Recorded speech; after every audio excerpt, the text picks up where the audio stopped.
ایک وقت ایسا آیا کہ اللہ تعالیٰ نے حضرت ابراہیم کو بہت زیادہ مال عطا فرمایا.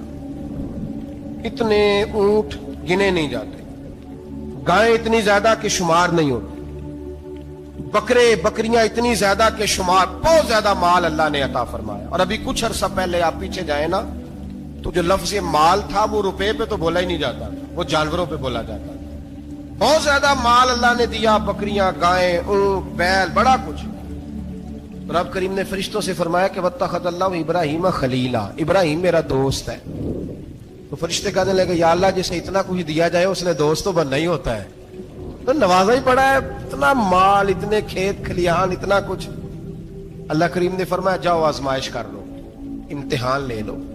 فرشتہ امتحان لینے پہنچ گیا. حضرت ابراہیم کے جانور چر رہے ہیں چراگاہ میں، حضرت ابراہیم بھی ہیں، غلام بھی ہیں، بہت بڑا ریوڑ ہے.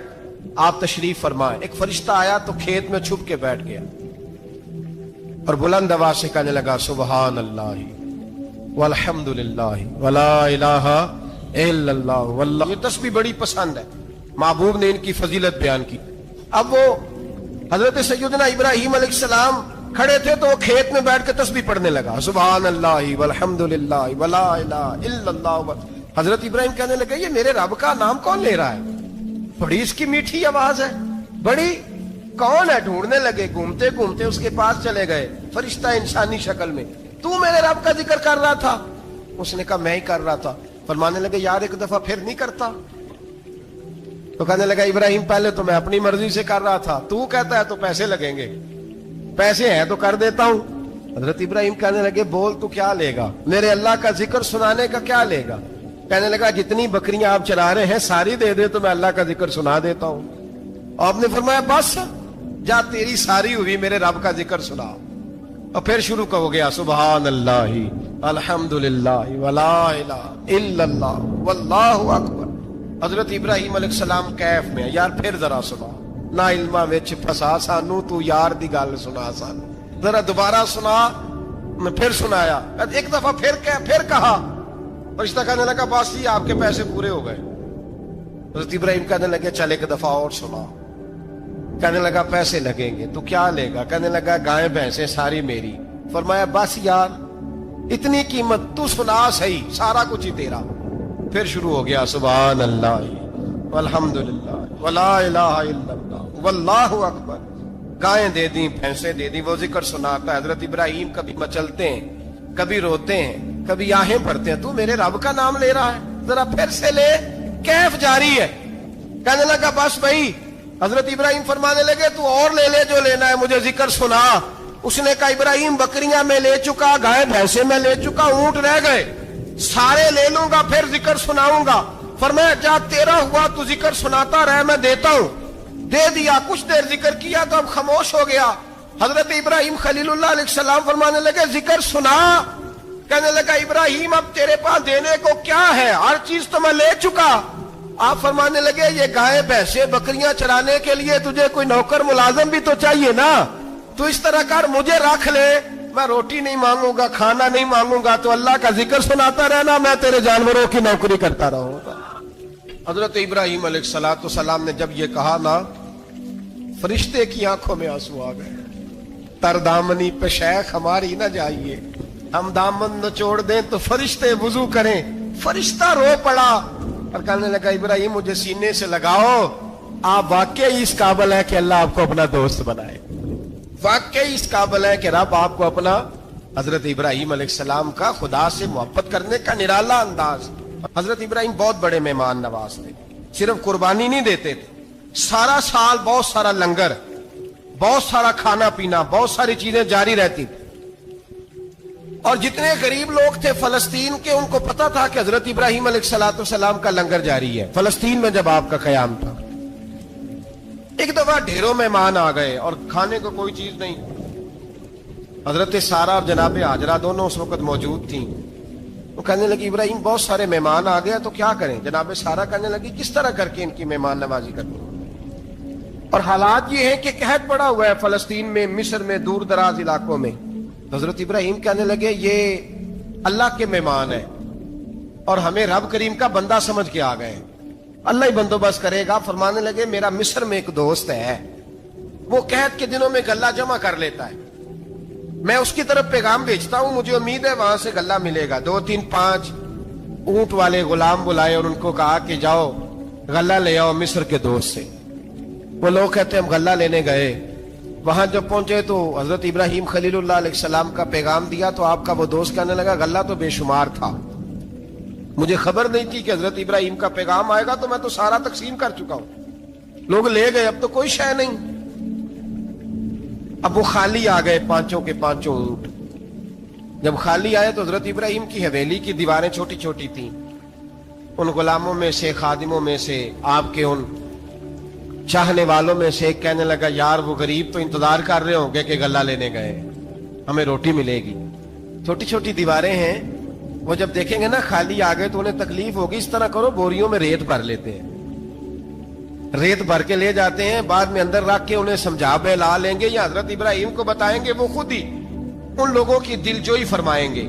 اب غلہ کی جگہ ریت بھر کے اونٹوں پہ رکھ کے لائی گئی، لا کے بوریاں جب رکھ دی گئیں، حضرت ابراہیم علیہ السلام دوپہر کے وقت آرام فرما رہے تھے، بی بی سارا اٹھی، کہتی ہیں جب میں نے دیکھا نا کہ بوریاں پہنچ گئی ہیں تو گئی، غلام کو ساتھ لیا اور اس کو جب کھولا نا تو کہتی اتنی حسین گندم میں نے پہلے کبھی دیکھی نہیں تھی، اتنا پیارا دانا میں نے کبھی ملاحظہ ہی نہیں کیا تھا۔ فرماتی ہیں جب اس کو پیس کر چکی میں روٹیاں پکائیں تو خوشبو دور دور تک پھیل گئی، اعلیٰ غذا بنی، بڑے بڑے کھانے بیویوں نے مل کے پکائے، چن دیے گئے۔ حضرت ابراہیم اٹھے تو لوگ کھانا کھا رہے ہیں، سجدہ شکر ادا کیا، اور جب سجدے میں گئے تو وہی آنے لگی، پھر رونے لگے۔ جب پلٹ کر باہر تشریف لائے تو جناب سارا کہنے لگی ابراہیم تمہارا مصری یار بڑا اچھا ہے، اس نے اتنی اعلیٰ گندم بھیجی ہے کہ اتنی تو میں نے پیاری گندم کبھی دیکھی نہیں۔ جناب ابراہیم مسکرائے، فرمانے لگی سارا یہ مصری یار نے نہیں بھیجی، یہ میرے عرشی یار نے بھیجی ہے، یہ میرے عرشی یار نے بھیجی ہے۔ بھائی مہمان نوازی مزاج تھا، ہاتھ لٹا دینا مزاج تھا، دوسروں کی اشک شوئی مزاج تھا۔ حضرت ابراہیم علیہ السلام کا طریقہ ہے قربانی، حضور نے ان کا طریقہ بیان کیا۔ اگر سال کے بعد قربانی دینا ان کا طریقہ ہے تو سارا سال غریبوں کو روٹی دینا بھی حضرت ابراہیم کا طریقہ ہے، سارا سال غریب کی نوکری کرنا یہ بھی حضرت ابراہیم کا طریقہ ہے، بھوکے کو کھانا کھلانا یہ بھی۔ میرے مصطفیٰ کریم سید عالم صلی اللہ علیہ وسلم سے صحابہ نے پوچھا حضور بہترین مسلمان کون ہے؟ بہترین مسلمان تو حضور نے فرمایا جو سلام لینے میں پہل کرے اور غریب کو روٹی کھلانے میں سب سے اچھا ہو، وہ بہترین مسلمان ہے، زبردست مسلمان۔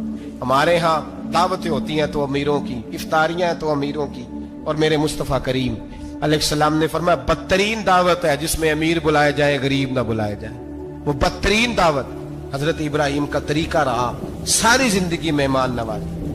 اور میرے بھائی یہی محبت انہیں میرے مصطفیٰ سے بھی تھی۔ ایک نبی گھر بنا رہا ہے، دوسرا بنوا رہا ہے، حضرت اسماعیل علیہ السلام پتھر اٹھا اٹھا کے لا رہے ہیں، جناب ابراہیم بنا رہے ہیں۔ جب خانہ کعبہ بن گیا تو کہنے لگے ربنا وابعث فیہم رسولا، اے اللہ اب اسے بسانے کے لیے اپنا آخری رسول بھی عطا فرما۔ نبی پاک فرماتے ہیں میں دعا ہوں حضرت ابراہیم کی، اور حضرت ابراہیم سے رب کریم نے فرمایا چل ابراہیم کوئی چیز دے، تو کہا یا اللہ تینوں ہی تیرے نام پہ قربان کرتا ہوں، تیری ہوئی ساری، ہر شے تیری۔ حضرت ابراہیم نے دین کے لیے، آپ شہر بابل کے قریب پیدا ہوئے تھے، وہاں سے مصر آئے، مصر سے فلسطین آئے، اور فلسطین سے آ کر کے کعبہ آباد فرمایا۔ زندگی سفروں میں گزری، سفر ایک تکلیف والی چیز ہے، پر حضرت ابراہیم نے وطن چھوڑ دیا، گھر چھوڑ دیا۔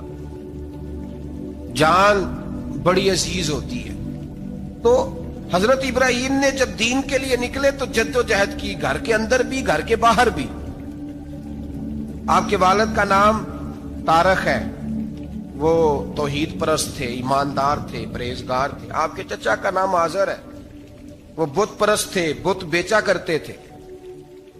حضرت سیدنا ابراہیم علیہ السلام جب میدان عمل میں نکلے تو حضرت ابراہیم علیہ السلام نے اپنے گھر سے جہاد شروع کیا، لڑنا پڑا۔ گھر کے اصولوں سے، چچا نے جو رواج بنائے ہوئے تھے اس رواج سے ٹکرائے، فرمایا میں اپنے گھر کے اندر یہ بت پرستی نہیں ہونے دیں گا۔ چچا کو ایک دفعہ نہیں بار بار 100 دفعہ سمجھایا،